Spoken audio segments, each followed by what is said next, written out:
glória!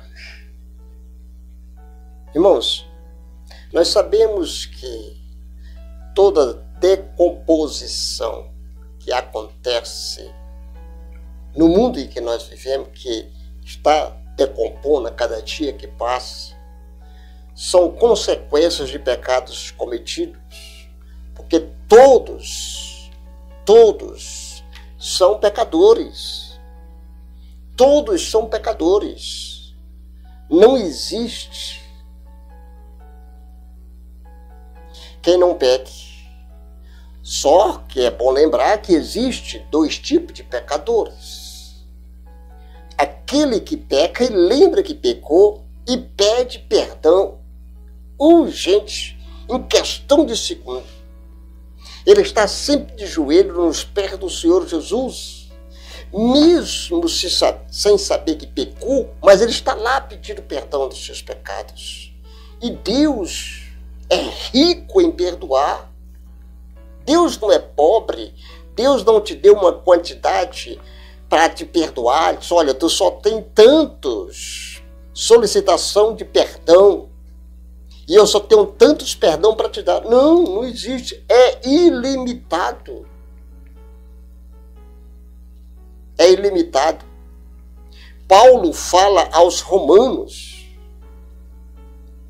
como eles estão ou como eles são.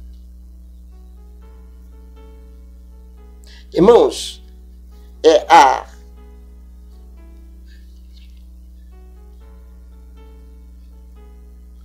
depravação moral da humanidade,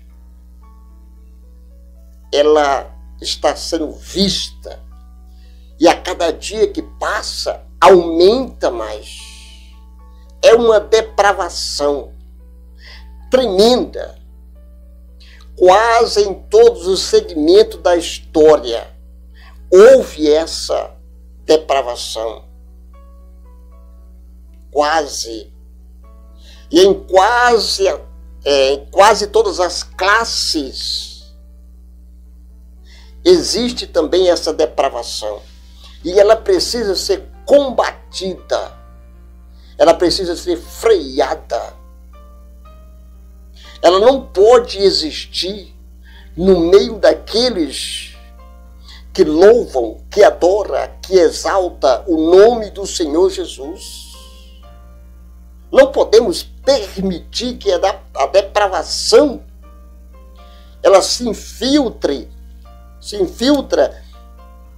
na sociedade evangélica, num povo que tem Deus como único Senhor dos céus e da terra, único Criador, o único que nós podemos adorá-lo, buscá-lo de todo o nosso coração.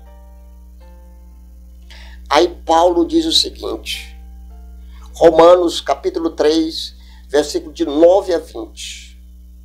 Ele começa a dizer assim, pois bem, devemos concluir que nós, judeus, somos melhores que os outros? Primeiro, olha os judeus. E aí, nós devemos concluir que nós somos melhor do que os outros? Não, nós não somos melhor do que ninguém. De maneira nenhuma. Pois já mostramos que todos os judeus ou gentil estão sob o poder do pecado. Principalmente aqueles que pecam. Aqueles que sabem fazer o bem e não faz. Aqueles que amanhecem o dia já pecando em pensamento, em palavras, em ações, em atos, em comentários indevidos. O homem precisa entender que Deus não está satisfeito com a sua maneira de agir com relação ao seu pastor, com relação ao seu vizinho, com relação àquele que você chama de amigo, com relação à sua esposa, com relação aos seus filhos. Pergunte a Deus se as suas ações têm aprovação de Deus. Diz ainda, ninguém é justo, nenhum sequer, ninguém é sábio, ninguém busca a Deus. Irmãos, esse ninguém são aqueles que estão fora da igreja. É os que estão fora, nem os que estão dentro. Porque os que estão dentro buscam, adoram, servem de todo o coração. É os que estão fora da igreja, que não buscam mais a Deus. Porque na igreja existe justo, sim. Não existia antes de Jesus vir. Por isso ele veio como justo, para nos justificar, e hoje nós somos justos pela justiça de Deus. Diz ainda, irmãos, todos se desviaram e se tornaram inúteis. Ninguém faz o bem, nenhum sequer. Sua conversa é repulsiva, com o odor de um túmulo, ou com um fedor, o odor de um túmulo aberto. Sua língua, irmãos, é cheia de mentira. Quantas vezes você mentiu durante o dia de hoje? Você sabe dizer? Quantas verdades você falou hoje? A quantas pessoas você estendeu a mão? Quantas pessoas você visitou?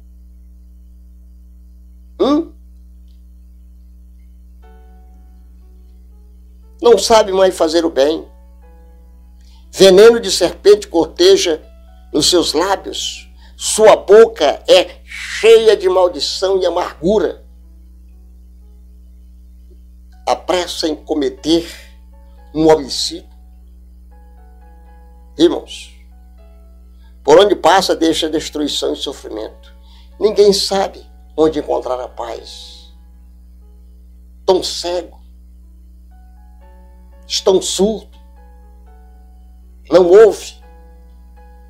É evidente que a lei se aplica àqueles a quem ela foi entregue, pois seu propósito, irmãos, é evitar desculpa. É evitar desculpa e mostrar que todo mundo é culpado diante de Deus. Pois ninguém será declarado justo diante de Deus por fazer o que a lei ordena. A lei simplesmente mostra que somos pecadores. Isso aqui é a lei que está dizendo. Isso aqui é a lei que está dizendo. Ela está mostrando que nós somos pecadores. Dizendo que nós somos pecadores. Mas nós temos Jesus para perdoar os nossos pecados. Paulo está chegando ao fim de seu mais arrasador argumento. Todos os homens são culpados diante de Deus, todos. Ele já fundamentou essa tese, provando que os gentios, mesmo não tendo a lei escrita, tinha a lei moral dentro deles e o céu estrelado acima deles, mostrando-lhe a majestade de Deus. Quem? Os gentios, que eram um povo pagão, que não tinha participação nenhuma na redenção, na salvação. Mas como os judeus fizeram um favor, posso dizer assim, de recusar Jesus, o evangelho chegou até nós. E aí os judeus viram o quanto os gentios aceitaram a palavra de Deus, que o número de crentes cada dia subia, crescia.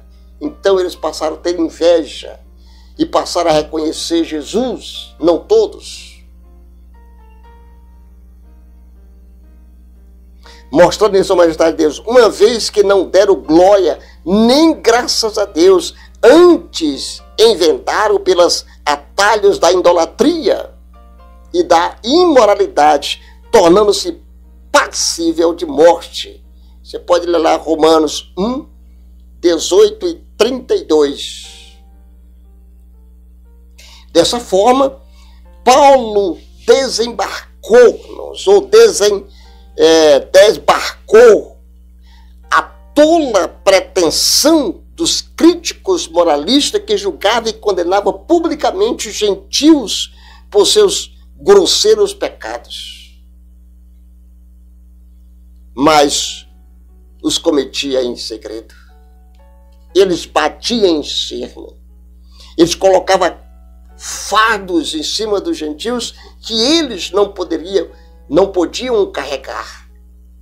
Mas em segredo, eles estavam lá cometendo os seus pecados.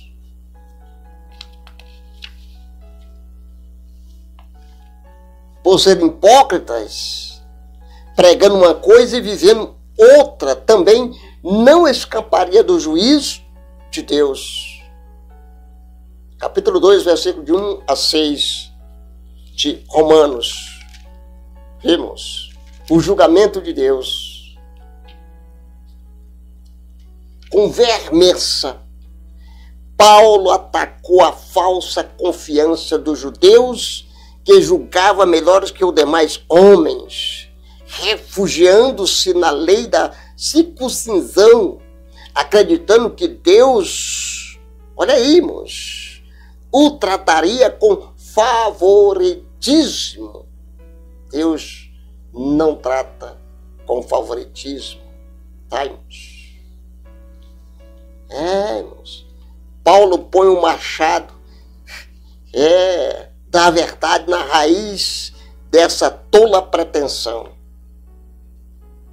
lançando assim os judeus na mesma vala comum dos demais homens, provando que eles eram tão culpados diante de Deus quanto aos gentios pagãos, e tão inexcusável quanto os críticos moralistas. Irmãos, finalmente Paulo chega ao ponto mais alto da sua tese. Seu propósito é provar que todos os homens, sem distinção de raça, cultura ou religião, são culpados diante de Deus. O pecado atingiu, irmãos, a todos. Irmãos, sem exceção. No julgamento divino, todos os homens estarão silenciados pela culpa. Não fale, te cala, tá? Em Romanos 3, versículo 9,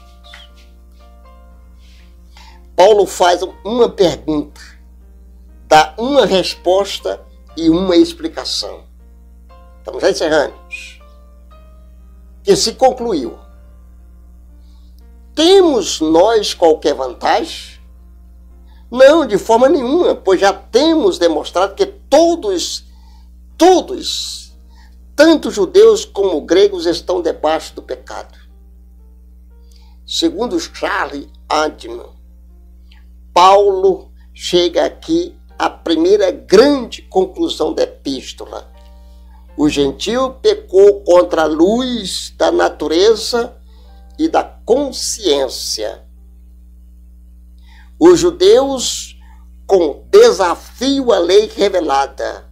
Logo, o mundo inteiro estaria debaixo de condenações. Próximo vídeo nós vamos destacar neste versículo 3 pontos importantes dessa depravação total da humanidade, parte 1. Deus abençoe a todos. Em nome do Senhor Jesus, nós louvamos ao Pai, ao Filho e ao Espírito Santo. Se inscreva no canal, ativa o sininho de notificação e Deus te abençoe. Amém, Jesus.